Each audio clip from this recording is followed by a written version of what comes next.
पति पत्नी ने देखा कि पड़ोसी घबराए हुए जल्दी जल्दी घर खाली कर रहे हैं। दोनों हैरान होकर सड़क पर आए तो देखा कि हर कोई पागलों की तरह भाग रहा है, जैसे दुनिया का अंत आने वाला हो। हालांकि जैसन को नहीं पता था कि क्या हुआ है, लेकिन एहतियात के तौर पर उसने तय किया कि वो अपने परिवार को लेकर निकल जाएगा। मगर रास्ते में उन्होंने देखा कि जो पड़ोसी भागे थे वो वापस लौट रहे हैं। बात और भी अजीब लगने लगी। जैसन का परिवार बेचैन हो उठा जब तक कि ट्रैफिक में फंस नहीं गए। तभी उन्हें पता चला कि शहर से निकलने वाला इकलौता रास्ता सेना ने बंद कर दिया है। आसमान में हेलीकॉप्टर बार बार घोषणा कर रहा था कि शहर में अचानक संक्रमण फैल गया है और सभी निवासियों को तुरंत घर लौटने को कहा गया। जैसन को समझ आ गया कि उन्हें पूरी तरह से आइसोलेट कर दिया गया है। तभी एक पत्थर आसमान से गिरा और परिवार ने ऊपर देखा तो धूल का गुब्बार छा गया। 2 लड़ाकू विमान जोर से शोर करते हुए उनके कस्बे की ओर उड़ते गए। सब हैरान रह गए जब विमान ने सीधे बम बरसाने शुरू कर दिए। जैसन की पत्नी बेथ को तुरंत समझ आ गया कि अगर वे सेना की बात मानकर घर लौट जाते तो अंजाम बहुत भयानक होता। तभी विमान मुड़कर सड़क पर चल रहे लोगों की ओर आने लगे। सबको अब समझ आया कि सेना सबको मारना चाहती है। बेथ ने पहाड़ी पर स्कूल देखा और तुरंत परिवार को लेकर चढ़ाई शुरू की। पीछे से विमान दूसरी बार बमबारी शुरू कर चुके थे। अच्छा हुआ कि वे तेज थे और धमाके की लहर से बच निकले। लड़खड़ाते हुए वे स्कूल पहुँचे और जोर से बंकर का दरवाजा पीटा। दूर से विमान की आवाज और तेज होती गई। जैसे ही बंकर का दरवाजा बंद हुआ, ऊपर जोरदार धमाका हुआ। आखिर ऐसा कौन सा वायरस था कि सेना को इतना बड़ा कदम उठाना पड़ा? जैसन का परिवार कुछ भी समझ नहीं पाया और उन्होंने फिलहाल बंकर में ठिकाना बना लिया। अच्छी बात ये थी कि वहाँ बड़ी मात्रा में एक्सपायरी खाना रखा हुआ था जो 3 लोगों के लिए काफी समय तक चल सकता था। पत्नी बेथ का चेहरा उतरा हुआ था। दरवाजा बंद करते समय उसके हाथ की हथेली कट गई थी। उसे नहीं पता था कि कहीं वो वायरस से संक्रमित तो नहीं हो गई, मगर अभी ये सोचने का वक्त नहीं था। जैसन ने लोहे की जंजीर से बंकर का दरवाजा मजबूती से बंद कर दिया और तय किया कि फिलहाल यहीं कुछ दिन छिपकर रहेंगे। लेकिन जमीन के नीचे रहने का जीवन आसान नहीं था। हर दिन वही एक जैसे टिन के खाने और पीने के लिए कीचड़ भरे भूमिगत कुएं का पानी। खाली समय में वे ताश खेलते, छुपन छुपाई खेलते। दुनिया से पूरी तरह कटे हुए इस जीवन ने जैसन के परिवार को मानो किसी दुनिया के अंत का एहसास दिलाया। सबसे पहले बेटी ने यह जीवन बर्दाश्त नहीं किया। उसने पूछा, पापा हम यहाँ कब तक रहेंगे? जैसन के पास कोई जवाब नहीं था। उसने बस यही कहा, जब बाहर वायरस चला जाएगा और जीवन फिर से पनपेगा तभी हम फिर से बाहर जाएंगे। उन्हें नहीं पता था कि ये इंतजार 300 दिनों तक खींच जाएगा। बेटी बार बार माँ के बनाए परावर्तक शीशे से वेंटिलेशन डक्ट से बाहर झांकती, लेकिन हर बार वही बमबारी से जली हुई राख जैसी दुनिया दिखती। कहीं भी जिंदगी के कोई निशान नहीं। ये सब देखकर उस छोटी बच्ची को लगने लगा कि शायद वे ही इस दुनिया के आखिरी जीवित लोग हैं। माँ ने उसे दिलासा दिया, शायद तुम्हारे दोस्त भी हमारी तरह कहीं छिपे हुए हों। तभी बच्ची ने एक टिन का डिब्बा खोला जो अंदर से खाली था। उसकी पीछे की तरफ एक छोटा सा छेद था। शायद कोई चीज उसमें से खाना चुरा गई थी। बेथ ने सारी बची हुई टिनों की जांच की। पूरे 12 डिब्बे खाली थे। ये तो उनके 2 हफ्तों का राशन था। दुख होना लाजमी था। बेथ ने वेंटिलेशन डक्ट की तरफ देखा और अंदाजा लगाया कि शायद कोई चूहा अंदर आकर खाना ले गया। बेटी के उदास चेहरे को देख जैसन ने तुरंत दिलासा दिया, छोटी छोटी बातों से परेशान मत हो। अगर खाना खत्म हो भी गया तो मैं ऊपर जाकर कुछ सामान ले आऊंगा। उस रात जब बच्ची माँ के साथ ब्लॉक्स खेल रही थी तभी पीछे से हल्की सी आवाज आई। देखा तो एक चूहा फिर से टिन फूड चुराने घुस आया था। जैसन गुस्से में भरे हुए चाकू निकालकर उसे टुकड़े टुकड़े करने ही वाले थे, लेकिन वह छोटा सा जीव असाधारण तेज निकला। वो लगभग छेद से बाहर निकल ही गया था कि बेथ ने अचानक झपट्टा मारा और चूहे को झपटा कर दिया। लेकिन परिवार अभी खुशी भी नहीं मना पाया था कि एक तीखी मिर्च जैसी गंध चारों तरफ फैल गई। असल में चूहा भागते समय तेल का लैंप गिरा गया था जो अब जलने लगा। जैसन उसे बंद करने दौड़ा, लेकिन जलते हुए लोहे से हाथ जल गया और वो चिल्ला उठा। तापमान बढ़ता गया और अंत में लैंप का ढक्कन फट गया, जिससे उसमें भरा केरोसिन फैल गया और आग भड़क उठी। बेथ ने पर्दा फाड़कर आग बुझाने की कोशिश की। जैसन ने पत्थर की नल से आधी बाल्टी पानी निकालकर आग पर डाला। पति पत्नी की कोशिशों से आग पर काबू पा लिया गया।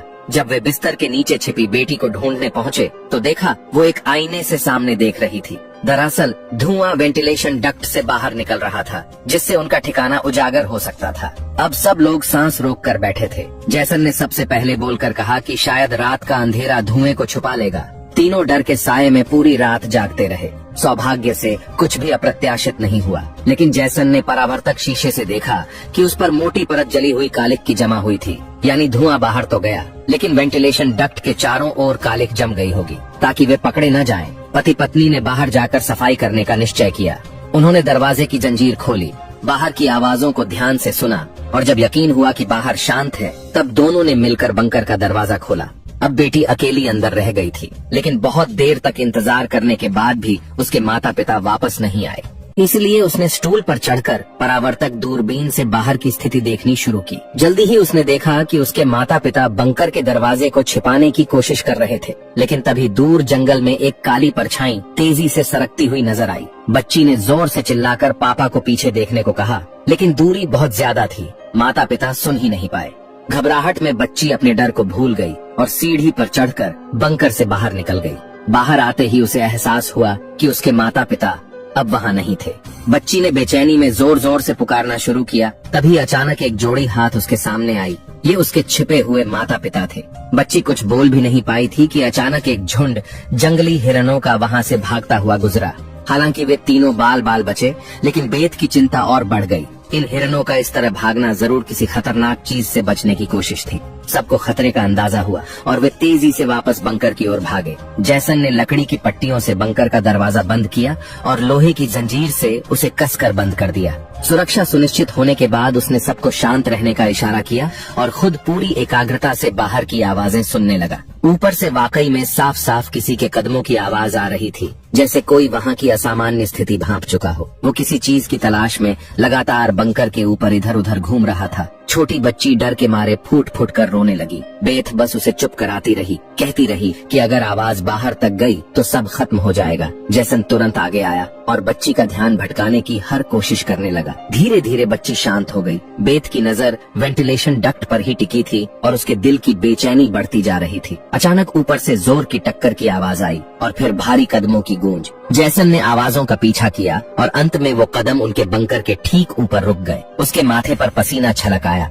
जिसे वे डर रहे थे वो आखिरकार आ ही गया। कोई बंकर के लोहे के ढक्कन को जोर से धकेल रहा था और जंजीरों से बंद होने के बावजूद खतरा साफ महसूस हो रहा था। लेकिन ऊपर मौजूद वो प्राणी जैसे पक्का कर चुका था कि अंदर कोई है। लगातार कई जोरदार झटकों से बंकर के दरवाजे की लोहे की चेन को थामे खंभे टूटने लगे। दरवाजा अब ज्यादा देर टिक नहीं पाएगा। बेथ ने हिम्मत दिखाई, सीढ़ी पर चढ़ी और अपने शरीर का वजन इस्तेमाल करते हुए चेन को खींचकर दरवाजा बंद रखने की कोशिश करने लगी। लेकिन फिर भी लोहे का ढक्कन धीरे धीरे खुलने लगा। तभी एक जोड़ी हरी चमकती आंखें अंदर झांकने लगीं। छोटी बच्ची डर के मारे चीख पड़ी। ठीक उसी वक्त जैसन ने एक लोहे की पाइप को जबरदस्ती तोड़ा और उसे दरवाजे के किनारे में पूरी ताकत से घुसेड़ दिया। ऊपर से आ रहा दबाव अचानक गायब हो गया। पति पत्नी ने मिलकर फिर से बंकर को बंद कर दिया। भले ही बाहर की कदमों की आवाजें अब दूर जा चुकी थीं, लेकिन जैसन का शरीर अब भी बुरी तरह कांप रहा था। वो कभी सोच भी नहीं सकता था कि बाहर की दुनिया में न सिर्फ बेरहम सैनिक थे, बल्कि खतरनाक राक्षस भी घूम रहे थे। परिवार सीढ़ियों के पास बैठा हुआ पूरी तरह निराश था,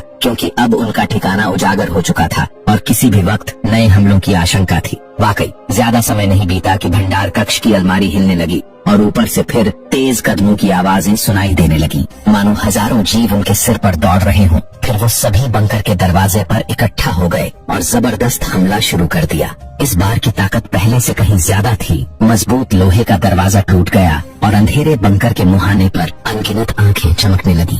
जैसन का परिवार डर के मारे पीछे हटता चला गया, लेकिन वे इन राक्षसों के कदम नहीं रोक पा रहे थे। जैसन ने अपनी तेल की लैंप फेंक दी और भंडार की अलमारी को दरवाजे पर अड़ा दिया, पर ये सब ज्यादा देर नहीं रोक सकता था। तभी बच्ची को जमीन की ओर खुलने वाला एक वेंटिलेशन डक्ट दिखाई दिया। जैसन ने ताकत से उसे तोड़ा और पूरी शक्ति लगाकर अपनी पत्नी और बेटी को बाहर की ओर धकेल दिया। लेकिन जब खुद बाहर निकलने की कोशिश की तो तंग जगह के कारण वो अटक गया। राक्षस बंकर में घुसने ही वाले थे। इस पर जैसन ने अपनी ही बांह मरोड़कर तोड़ दी। बेथ बिना समय गंवाए पूरी ताकत से जैसन को बाहर खींचने लगी। जैसन जैसे ही बाहर निकलने ही वाला था, एक विशाल पैर आखिरकार आग की दीवार को पार करता हुआ आगे बढ़ा और जैसन को जकड़ लिया। अब भाग निकलने की कोई उम्मीद नहीं थी। जैसन ने पत्नी से कहा कि वो बेटी का ख्याल रखे और अगली ही पल वो राक्षस द्वारा बंकर में खींच लिया गया। बेथ और बेटी निराशा में सुरंग की ओर दौड़ी। नीचे से अब भी जोरदार संघर्ष की आवाजें आ रही थीं। बेथ जानती थी कि उसका पति उन्हें समय देने के लिए लड़ रहा है। वो दर्द में भी बेटी को खींचते हुए वहाँ से निकल पड़ी,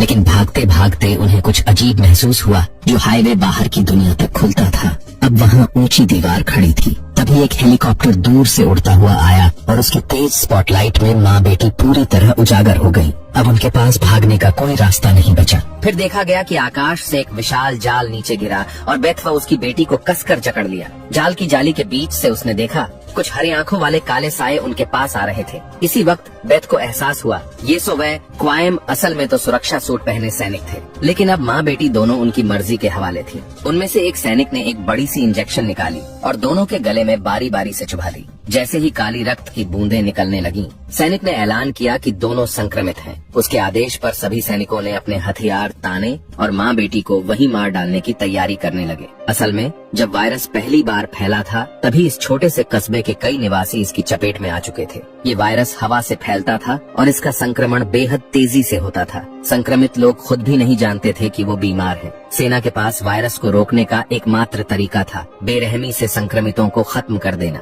जब बेथ ने देखा कि ये सैनिक उसकी छोटी बेटी को भी नहीं छोड़ने वाले तो वो पूरी तरह गुस्से में आ गई। उसके चेहरे पर काले निशान उभरने लगे, लेकिन इससे पहले कि वो कुछ कर पाती, एक सैनिक की गर्दन से खून का फव्वारा फूट पड़ा। वो कोई और नहीं बल्कि मौत से लौटकर आया जैसन था। इस समय उसने धीरे से अपनी आंखें लाल कर लीं। शरीर की ताकत भी सामान्य से कई गुना ज्यादा हो गई। स्पष्ट था कि जैसन संक्रमण के बाद वाले रूप में बदल चुका था, लेकिन वह गर्म हथियारों की गोलियों को नहीं रोक पाया और जमीन पर गिर गया हाँफते हुए। अच्छा ये हुआ कि इस झड़प के दौरान बास और उसकी बेटी जाल से निकलकर भागने में सफल हो गयी। सैनिक इधर उधर बिखरकर उन्हें ढूंढने लगे, लेकिन उन्हें यह अंदाजा नहीं था कि अब बास भी एक राक्षसी रूप में बदल चुकी थी। उसने कुछ सैनिकों को तुरंत मार गिराया, पर फिर खुद भी गोली लगने से कार की छत पर गिर पड़ी। अंधेरे में छुपी उसकी बेटी ने ये सब देख लिया। अपने माता पिता की हालत देखकर वह भी गुस्से में आकर रूपांतरित हो गई। एक छलांग में उसने एक सैनिक को गिरा दिया और उसे मारने ही वाली थी कि बास ने समय रहते उसे रोक दिया। वह नहीं चाहती थी कि उसकी बेटी भी एक दरिंदा बन जाए। उसने उसकी भावनाओं को शांत किया। धीरे धीरे लड़की की नसों की हरियाली गायब हो गई और वह फिर से इंसान में बदल गई। लेकिन सैनिक की किस्मत इतनी अच्छी नहीं थी। उसकी सुरक्षा ढाल टूट चुकी थी और वह धीरे धीरे वायरस से संक्रमित हो गया। अफसोस की जैसन की हालत बहुत गंभीर थी। उसने बेटी के चेहरे को देख अपने चिरपरिचित अंदाज में विदाई दी और हमेशा के लिए आंखें बंद कर लीं। उसी वक्त एक और हेलीकॉप्टर आ गया। बास अपनी बेटी को लेकर भागी। कबाड़ के ढेर में छुपते हुए उन्हें एक गुप्त भूमिगत सुरंग दिखी। तभी एक रोशनी उन पर पड़ी। देखने पर पता चला कि सामने पड़ोस का वह छोटा लड़का था। वे उसके पीछे चल पड़े और एक मोड़ पर उन्हें एक भूमिगत तहखाने का दरवाजा मिला।